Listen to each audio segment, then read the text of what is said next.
Yeah, now I want to talk about Career Success Mantra 11. It is part of choosing the right employer.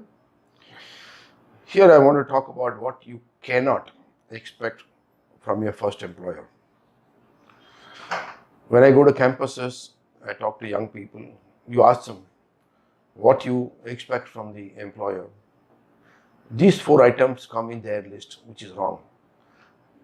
That means they cannot expect these four things from the employer, but they are expecting now. And that's why I'm putting it up as a very important information to share with a fresh graduate or a fresh job seeker.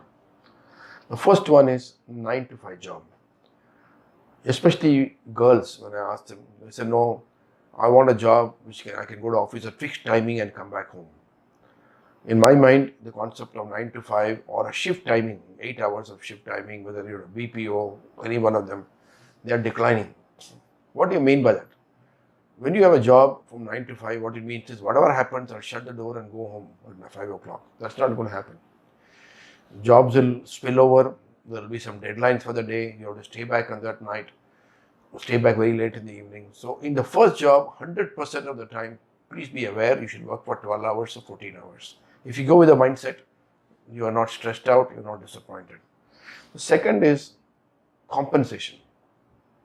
When I asked young MBAs, he said, no, I've spent a lot of money in educational loans and therefore I need to pay this installment. So I must get this salary. I said it's a wrong expectation. See, your first job is where you're learning. Actually, in my mind, you should be paying the employer because you paid for your MBA education. But that MBA education is useless until you perform or until you deploy that knowledge in the first job. So the first job is actually an extension of education and they should not be paying you money, but they're paying you money to cover your cost. So high salary expectation in the first job is a sure sign of failure because if they pay very high salary, they expect very high expectations will be there on the job from you. You're designed or you're destined to fail.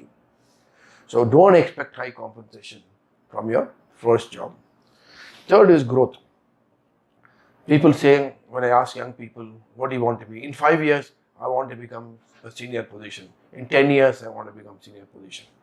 Absolutely wrong expectation. In the first job, one should expect to stabilize at least for 3 years because you're going to learn the first job, you'll make mistakes in the job, you will learn what are the key characteristics for success in the job. So fast growth is a sure sign of, again, jumping jobs from company to company and then getting a career growth or job growth is a sign of failure. At some point in time, you suddenly realize you are on the wrong job, on the wrong company, and you fail. So instant growth is not possible. You have to grow gradually, especially the growth will be slower in the initial part of your career, then it will take off. The last one is don't expect your boss to sit around you morning to evening, advise you, mentor you, pamper you. No. Once you join a company, the first thing you realize is everybody has a job to do. They're running around trying to do the job. So you have to take care of yourself. You need to go to people and ask for help. You need to go and work with your colleagues and bosses. So the pampering and mentoring is not going to happen because you're one among many employees. And once the induction is over, they start taking you for granted. They start assuming that you know what to do and you will come to them for help. So no, don't expect any pampering, any mentoring. If you are lucky, you might get a boss who's friendly, who can help you, but that's a bonus.